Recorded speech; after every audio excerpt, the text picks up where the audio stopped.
Howard Phillips Lovecraft. El extraño. Infeliz es aquel a quienes sus recuerdos infantiles solo traen miedo y tristeza. Desgraciado aquel que vuelve la mirada hacia horas solitarias en vastos y lúgubres recintos de cortinados marrones y alucinantes hileras de antiguos volúmenes, o hacia pavorosas vigilias a la sombra de árboles descomunales y grotescos, cargados de enredaderas que agitan silenciosamente en las alturas sus ramas retorcidas. Tal es lo que los dioses me destinaron, a mí, el aturdido, el frustrado, el estéril, el arruinado, y sin embargo, me siento extrañamente satisfecho, y me aferro con desesperación a esos recuerdos marchitos cada vez que mi mente amenaza con ir más allá, hacia el otro. No sé dónde nací, salvo que el castillo era infinitamente horrible, lleno de pasadizos oscuros y con altos cielos rasos, donde la mirada solo hallaba telarañas y sombras. Las piedras de los agrietados corredores estaban siempre odiosamente húmedas, y por doquier se percibía un olor maldito, como de pilas de cadáveres de generaciones muertas. Jamás había luz, por lo que solía encender velas y quedarme mirándolas fijamente en busca de alivio. Tampoco afuera brillaba el sol, ya que esas terribles arboledas se elevaban por encima de la torre más alta. Una torre negra sobrepasaba el ramaje y salía al cielo abierto y desconocido, pero estaba casi en ruinas y solo se podía ascender a ella por un escarpado muro, poco menos que imposible de escalar. Debo haber vivido años en ese lugar, pero no puedo medir el tiempo. Seres vivos debieron haber atendido a mis necesidades, y sin embargo, no puedo rememorar a persona alguna, excepto yo mismo, ni ninguna cosa viviente salvo ratas, murciélagos y arañas, silenciosos todos. Supongo que quien quiera me haya cuidado debió haber sido asombrosamente viejo, puesto que mi primera representación mental de una persona viva fue la de algo semejante a mí, pero retorcido, marchito y deteriorado como el castillo. Para mí no tenía nada de grotesco los huesos y los esqueletos esparcidos por las criptas de piedra, cavadas en las profundidades de los cimientos. En mi fantasía, asociaba estas cosas con los hechos cotidianos y los hallaba más reales que las figuras en colores de seres vivos que veía en muchos libros mohosos. En esos libros aprendí todo lo que sé. Maestro alguno me urgió o me guió, y no recuerdo haber escuchado en todos esos años voces humanas, ni siquiera la mía, ya que, si bien había leído acerca de la palabra hablada, nunca se me ocurrió hablar en voz alta. Mi aspecto era asimismo una cuestión ajena a mi mente, ya que no había espejos en el castillo, y me limitaba, por instinto, a verme como un semejante de las figuras juveniles que veía dibujadas o pintadas en los libros. Tenía conciencia de la juventud a causa de lo poco que recordaba. Afuera, tendido en el pútrido foso, bajo los árboles tenebrosos y mudos, solía pasarme horas enteras soñando lo que había leído en los libros. Añoraba verme entre gentes alegres, en el mundo soleado allende de la floresta interminable. Una vez traté de escapar del bosque, pero a medida que me alejaba del castillo, las sombras se hacían más densas y el aire más impregnado de crecientes temores, de modo que eché a correr frenéticamente por el camino andado, no fuera a extraviarme en un laberinto de lúgubre silencio. Y así, a través de crepúsculos sin fin, soñaba y esperaba, aun cuando no supiera qué, hasta que en mi negra soledad el deseo de luz se hizo tan frenético que ya no pude permanecer inactivo, y mis manos suplicantes se elevaron hacia esa única torre en ruinas que por encima de los árboles se hundía en el cielo exterior e ignoto, y por fin resolví escalar la torre, aunque me cayera, ya que mejor era vislumbrar un instante el cielo y perecer, que vivir sin haber contemplado jamás el día. A la húmeda luz crepuscular, subí los vetustos peldaños de piedra hasta llegar al nivel donde se interrumpían, y de allí en adelante, trepando por pequeñas entrantes donde apenas cabía un pie, seguí mi peligrosa ascensión. Horrendo y pavoroso era aquel cilindro rocoso, inerte y sin peldaños, negro, ruinoso y solitario, siniestro con su mudo aleteo de espantados murciélagos. Pero más horrenda aún era la lentitud de mi avance, ya que por más que trepase, las tinieblas que me envolvían no se disipaban, y un frío nuevo, como de moho venerable y embrujado, me invadió. Tiritando de frío, me preguntaba por qué no llegaba a la claridad, y de haberme atrevido, habría mirado hacia abajo.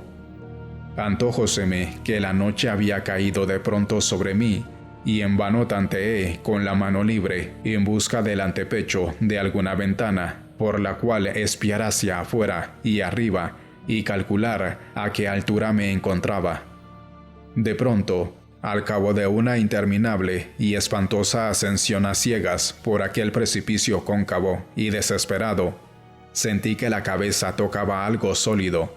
Supe entonces que debía haber ganado la terraza, o cuando menos, alguna clase de piso. Alcé la mano libre y en la oscuridad palpeé un obstáculo, descubriendo que era de piedra e inamovible. Luego vino un mortal rodeo a la torre, aferrándome de cualquier soporte que su viscosa pared pudiera ofrecer, hasta que finalmente mi mano, tanteando siempre, halló un punto donde la valla cedía y reanudé la marcha hacia arriba, empujando la losa o puerta con la cabeza, ya que utilizaba ambas manos en mi cauteloso avance. Arriba no apareció luz alguna, y a medida que mis manos iban más allá y más alto, supe que por el momento mi ascensión había terminado, ya que la puerta daba a una abertura que conducía a una superficie plana de piedra de mayor circunferencia que la torre inferior. Sin duda, el piso de alguna elevada y espaciosa cámara de observación. Me deslicé sigilosamente por el recinto, tratando que la pesada losa no volviera a su lugar, pero fracasé en mi intento. Mientras yacía exhausto sobre el piso de piedra, oí el alucinante eco de su caída, pero con todo, tuve la esperanza de volver a levantarla cuando fuese necesario. Creyéndome ya a una altura prodigiosa, muy por encima de las odiadas ramas del bosque, me incorporé fatigosamente y tanteé la pared en busca de alguna ventana que me permitiera mirar por primera vez el cielo y esa luna y esas estrellas sobre las que había leído.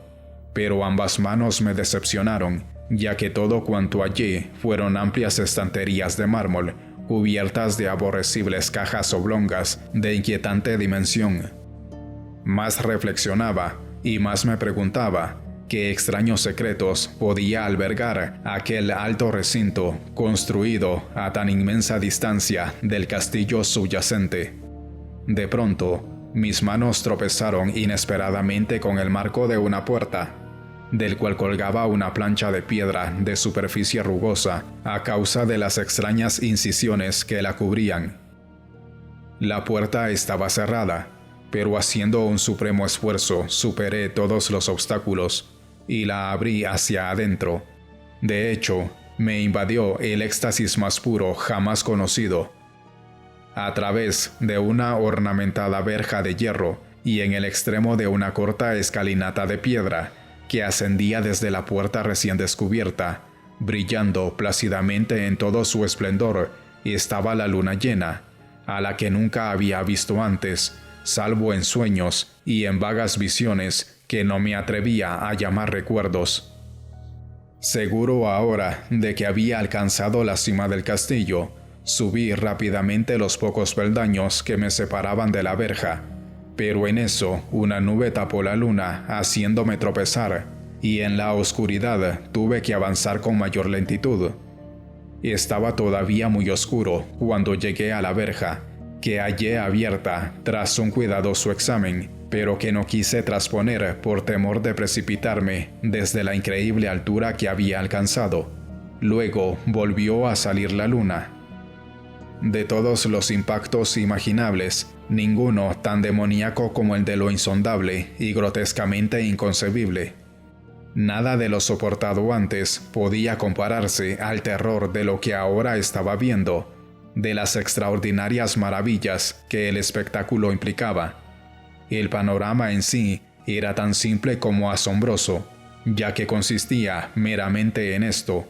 En lugar de una impresionante perspectiva de copas de árboles vistas desde una altura imponente, extendíase a mi alrededor, al mismo nivel de la verja, nada menos que la tierra firme, separadas en compartimentos diversos por medio de lajas de mármol y columnas, y sombreada por una antigua iglesia de piedra, cuyo devastado capitel brillaba fantasmagóricamente a la luz de la luna.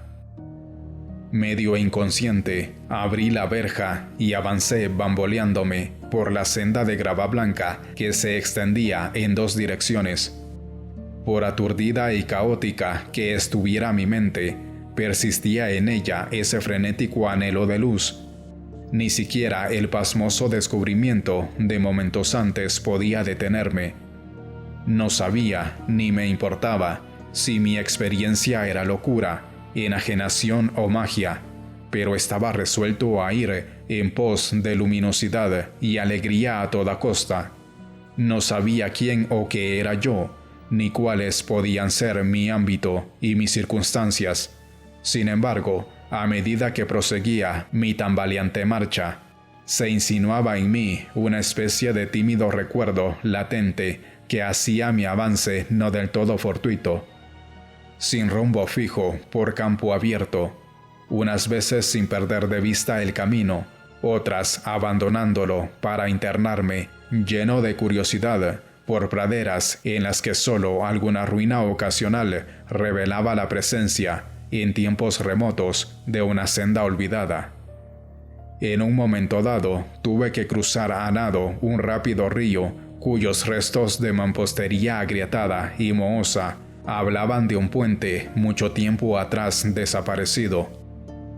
Habían transcurrido más de 2 horas cuando llegué a lo que aparentemente era mi meta, un venerable castillo cubierto de yedras, enclavado en un gran parque de espesa arboleda, de alucinante familiaridad para mí, y sin embargo, lleno de intrigantes novedades.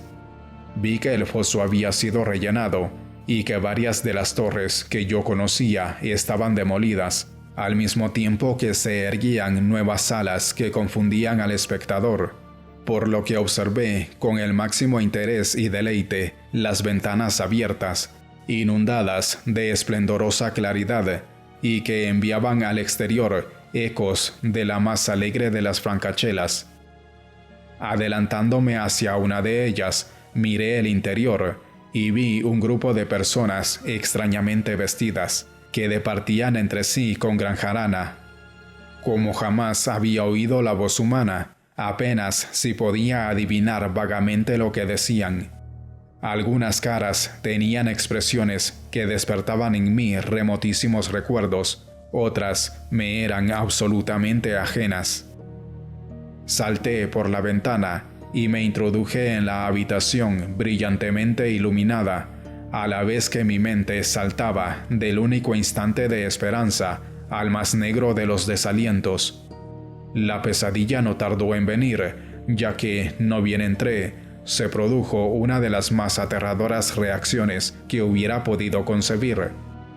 No había terminado de cruzar el umbral cuando cundió entre todos los presentes un inesperado y súbito pavor de horrible intensidad que distorsionaba los rostros y arrancaba de todas las gargantas los chillidos más espantosos.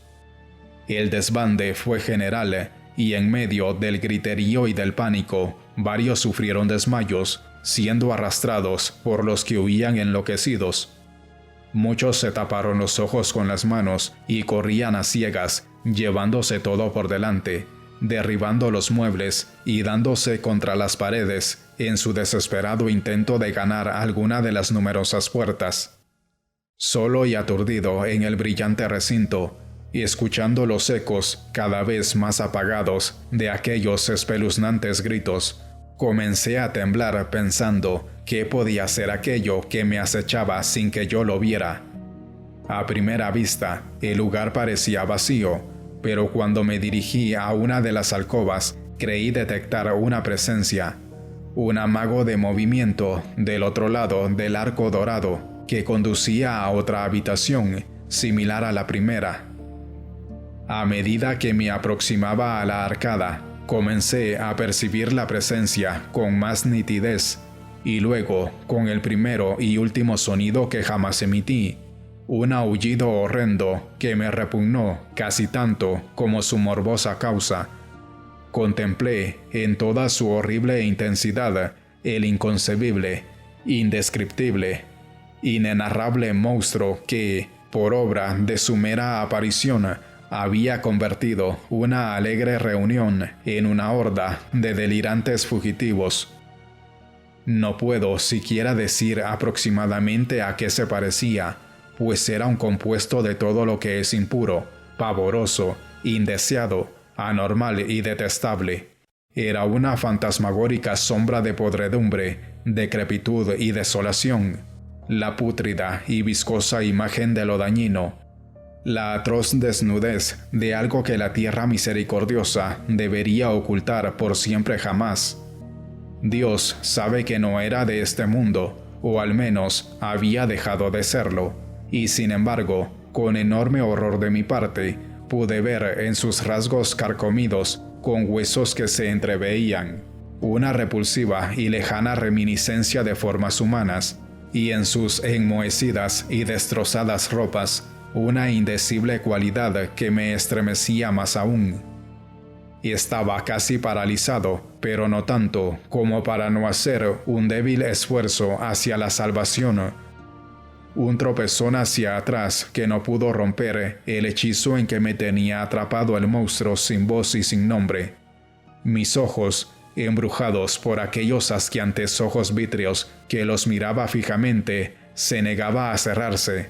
Si bien el terrible objeto, tras el primer impacto, se veía ahora más confuso, traté de levantar la mano y disipar la visión, pero estaba tan anonadado que el brazo no respondió por entero a mi voluntad. Sin embargo, el intento fue suficiente como para alterar mi equilibrio y, bamboleándome, di unos pasos hacia adelante para no caer. Al hacerlo, adquirí de pronto la angustiosa noción de la proximidad de la cosa, cuya inmunda respiración tenía casi la impresión de oír. Poco menos que enloquecido, pude, no obstante, adelantar una mano para detener la fétida imagen que se acercaba más y más, cuando de pronto mis dedos tocaron la extremidad putrefacta que el monstruo extendía por debajo del arco dorado. No chillé, pero todos los satánicos vampiros que cabalgan en el viento de la noche lo hicieron por mí, a la vez que dejaron caer en mi mente una avalancha de anonadantes recuerdos. Supe en ese mismo instante todo lo ocurrido. Recordé hasta más allá del terrorífico castillo y sus árboles. Reconocí el edificio en el cual me hallaba. Reconocí lo más terrible, la impía abominación que se erguía ante mí, mirándome de soslayo, mientras apartaba de los suyos mis dedos manchados. Pero en el cosmos existe el bálsamo, además de la amargura, y ese bálsamo es el olvido. En el supremo horror de ese instante, olvidé lo que me había espantado, y el estallido del recuerdo se desvaneció en un caos de reiteradas imágenes. Como entre sueños, salí de aquel edificio fantasmal y execrado, y eché a correr rauda y silenciosamente a la luz de la luna. Cuando retorné al mausoleo de mármol y descendí los peldaños, encontré que no podía mover la trampa de piedra, pero no lo lamenté, ya que había llegado a odiar el viejo castillo y sus árboles. Ahora cabalgo junto a los fantasmas, burlones y cordiales, al viento de la noche, y durante el día juego entre las catacumbas de Nefre-Ka, en el recóndito y desconocido valle de Hadot, a orillas del Nilo. Sé que la luz no es para mí, salvo la luz de la luna sobre las tumbas de roca de Neb, como tampoco es para mí la alegría, salvo las ignominadas fiestas de Nitocris bajo la gran pirámide. Y sin embargo, en mi nueva y salvaje libertad, agradezco casi la amargura de la alienación, pues aunque el olvido me ha dado la calma, no por eso ignoro que soy un extranjero, un extraño a este siglo y a todos los que aún son hombres. Esto es lo que supe desde que extendí mis dedos hacia esa cosa abominable surgida en aquel gran marco dorado, desde que extendí mis dedos y toqué una fría e inexorable superficie de pulido espejo.